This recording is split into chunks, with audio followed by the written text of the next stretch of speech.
अस्सलाम वालेकुम। आज इस क्लास में हम पीएचपी के अंदर इंजर्शन के बारे में बात करेंगे कि पीएचपी के अंदर आप इंजर्शन किस तरह कर सकते हैं। इससे पिछले क्लास में हमने पीएचपी कनेक्शन के बारे में बात कर चुका है। अगर आपने वो क्लास नहीं देखी होगी तो डिस्क्रिप्शन में आपको एक प्लेलिस्ट का लिंक दिया हुआ है, वहाँ पर क्लिक करके सबसे पहले वो आप एक्सेस कर लें, क्योंकि जब तक आपको पीएचपी में डेटाबेस कनेक्शन का पता ना हो तब तक आपको, अगर आप सीख भी जाएंगे इंजर्शन पीएचपी के अंदर, तो इसका कोई फ़ायदा नहीं है। क्योंकि जब आप अपना डेटाबेस जो है वो फॉर्म के साथ कनेक्ट नहीं कर सकते तो इसमें आप इंजर्शन किस तरह करेंगे। तो सबसे पहले मेरा आपसे रिक्वेस्ट है कि आपको ये क्लास एक्सेस कर लो। डिस्क्रिप्शन में मैंने आपको एक लिंक दिया है, तो इसके बाद आप ये इंजर्शन का क्लास देखें। अगर इससे पहले आप लोगों ने मेरे चैनल सब्सक्राइब नहीं किया है तो प्लीज़ सब्सक्राइब कर लें और साथ ही बेल वाला आइकन पर लाजमी क्लिक करें ताकि हर आने वाली नई वीडियो के अपडेट आपको मिलते रहे। तो चलिए स्टार्ट करते हैं। फर्स्ट ऑफ ऑल यहाँ पर मैं क्या करता हूँ कि यहाँ पर मैं एक HTML का फॉर्म बना देता हूँ, और HTML फॉर्म बनाने के बाद हम PHP के अंदर जो इसकी जो बैकएंड है वो सीखेंगे। तो यहाँ पर मैं क्या करता हूँ कि यहाँ पर एक जैसे यहाँ पर मैं फॉर्म और फॉर्म के साथ साथ मैं पोस्ट मेथड पर इसको करना चाहता हूँ। एक होता है गेट मेथड और एक होता है पोस्ट मेथड। इसमें क्या डिफरेंट है वो हम भी आगे देखेंगे, लेकिन यहाँ पर बात करेंगे फॉर्म की।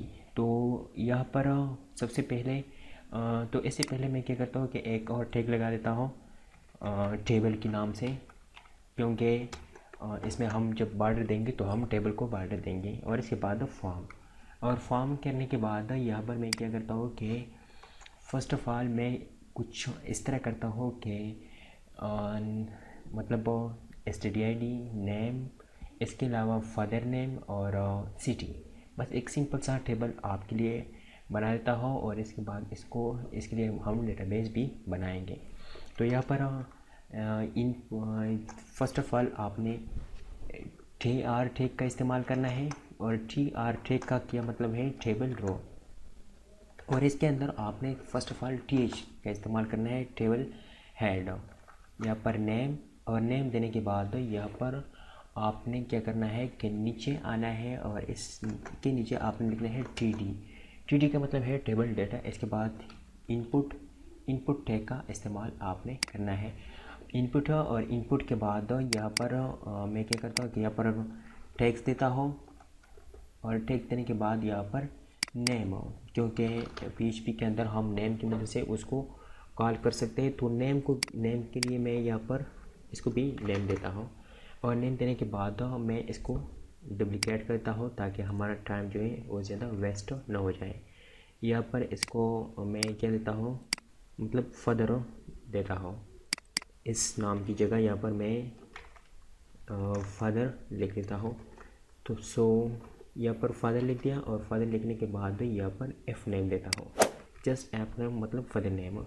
और इसको दोबारा डुप्लिकेट करता हूँ। डुप्लिकेट करने के बाद यहाँ पर इसको मैं सिटी देता हूँ, और सिटी देने के बाद मैं क्या करता हूँ कि इसको भी यहाँ पर भी सिटी देता हूँ।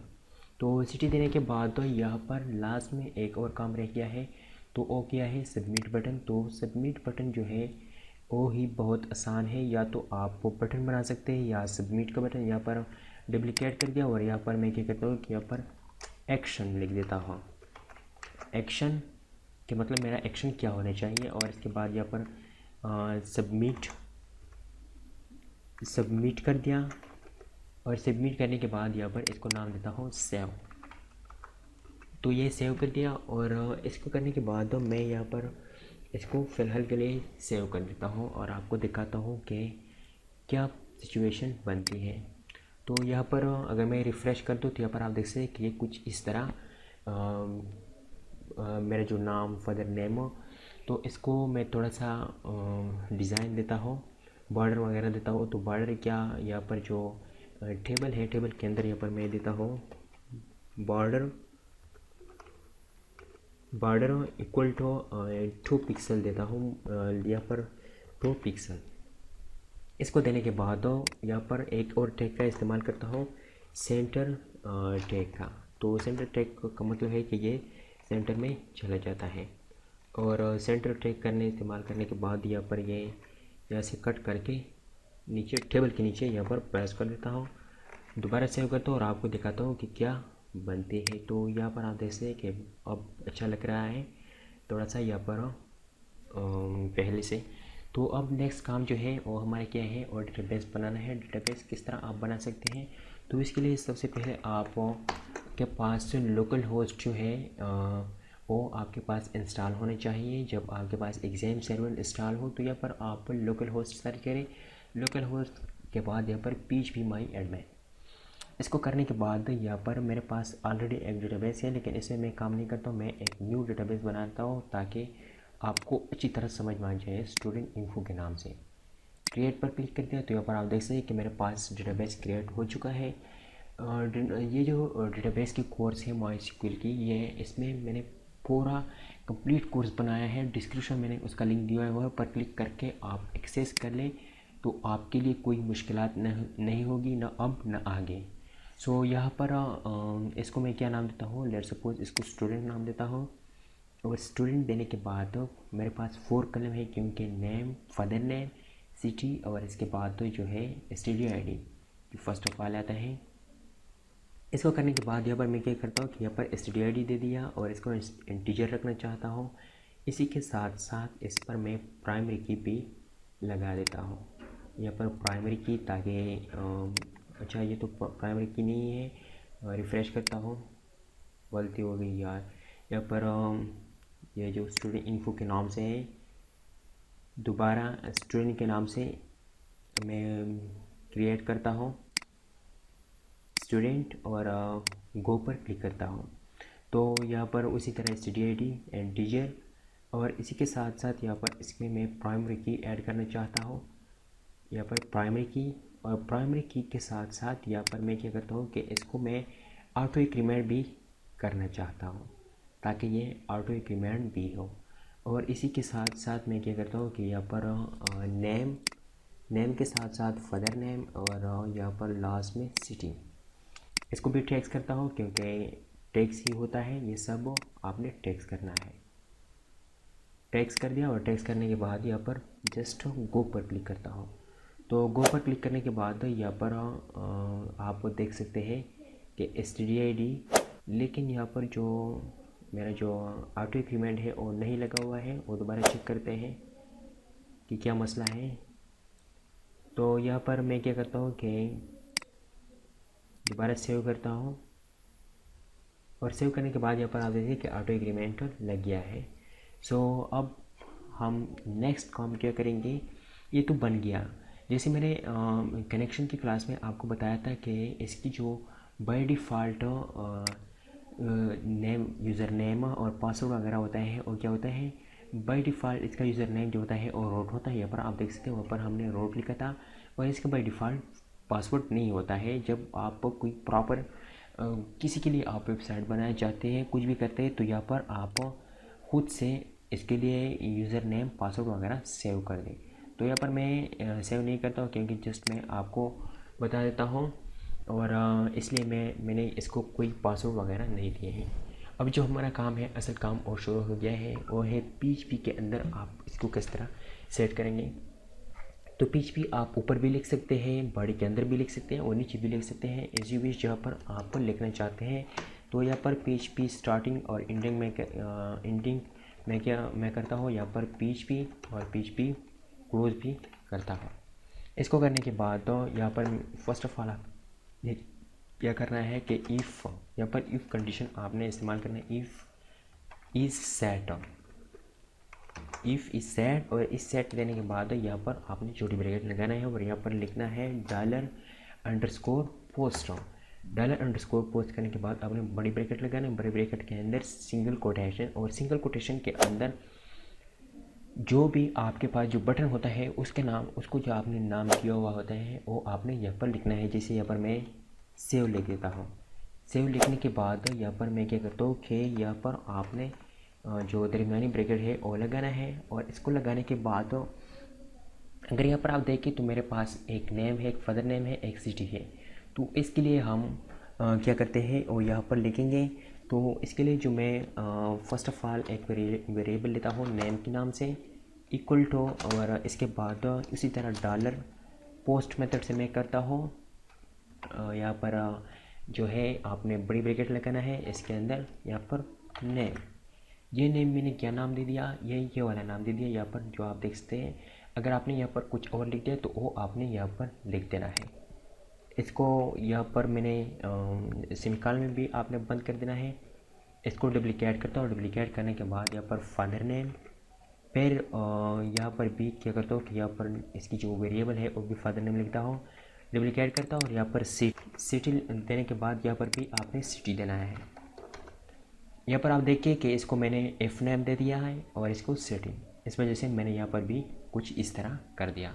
तो इसको करने के बाद यहाँ पर आपने क्या करना है, यहाँ पर आपने क्वेरी का इस्तेमाल करना है। जो डेटाबेस में आमतौर पर हम डेटाबेस में क्वेरी का इस्तेमाल करते हैं, वही क्वेरी का इस्तेमाल आपने करना है यहाँ पर।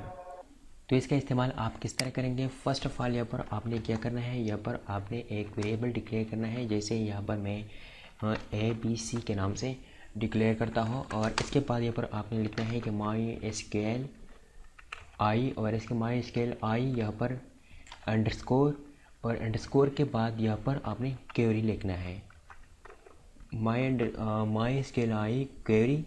और इसके बाद यहाँ पर आपने छोटी ब्रैकेट लगाना है। जैसे ही आप छोटी ब्रैकेट लगाएं तो यहाँ पर आप ध्यान से देखें तो इसका कलर जो है यहाँ पर आप देखें वो चेंज हो गया।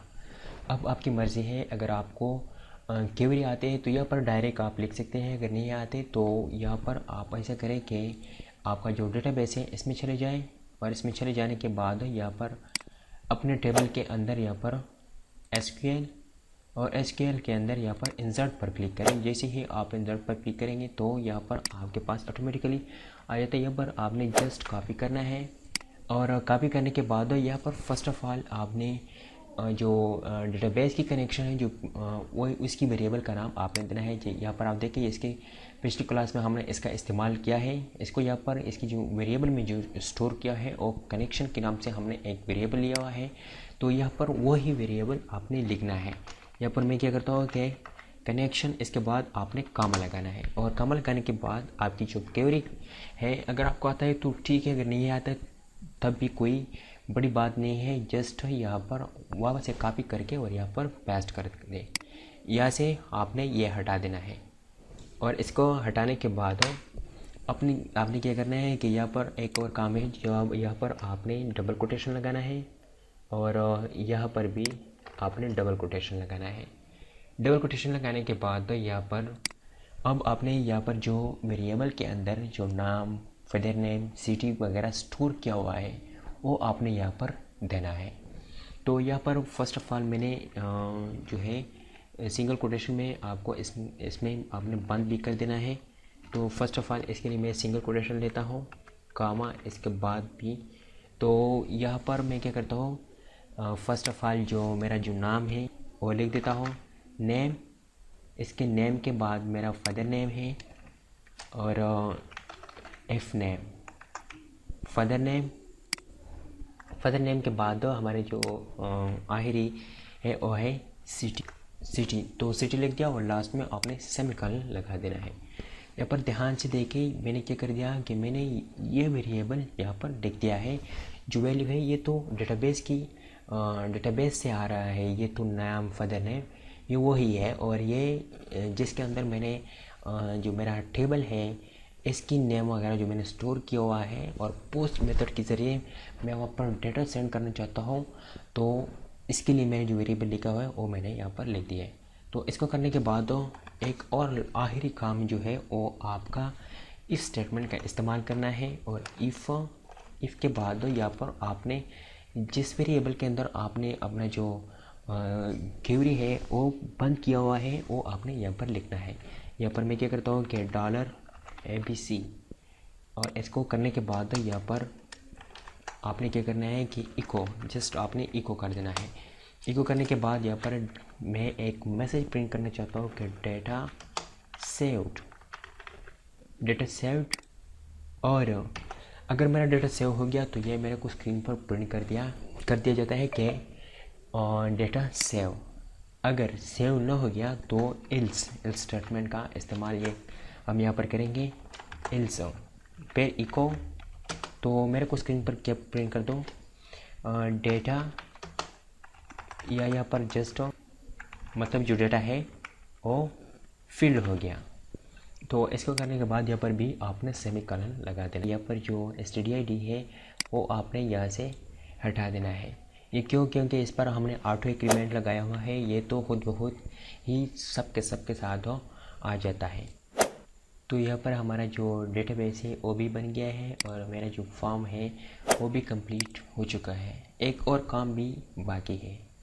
तो आप भी सोचे होंगे कि और क्या काम है। तो और काम जो है वो क्या है कि यहाँ पर जो हमने कनेक्शन बनाया हुआ है, ये कनेक्शन, इसको यहाँ पर आपने इंक्लूड भी कर देना है। तो इसको आप कैसे इंक्लूड करेंगे?